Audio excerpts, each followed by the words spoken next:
Mélenchon, c'est l'outrance, c'est la haine incarnée. C'est la fragmentation à l'infini du pays. Et c'est l'effondrement économique et social du pays.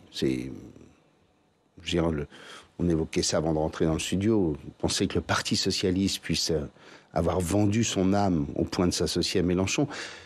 Quand on regarde son projet, il faut juste se dire, mais tout ça est absolument surréaliste.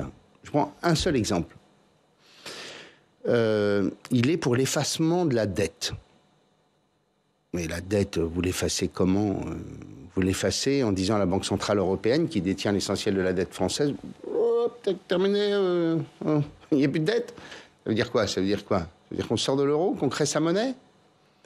Et vous pensez qu'il y a des gens qui vont prêter à la France si la France dit « j'honore pas ma dette », ça veut dire qu'en vérité, ce que propose Mélenchon, c'est l'Amérique latine, le Chili, l'Argentine, c'est-à-dire les plus pauvres qui seraient frappés, parce que les plus riches, ils se débrouillent toujours dans ce genre de cas de figure.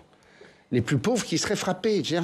Tout est ainsi, quoi. Et donc, quand il dit il faut travailler moins pour donner plus de travail, mais le problème, c'est pas le plus de travail. Le problème, c'est de trouver des Françaises et des Français capables de travailler dans les services publics, de travailler dans le secteur privé. Il n'y a pas un secteur dans lequel il n'y a pas une pénurie massive de main-d'œuvre. La question, c'est le retour à l'emploi. C'est pas la division du travail et la réduction du travail. Donc, tout est n'importe quoi.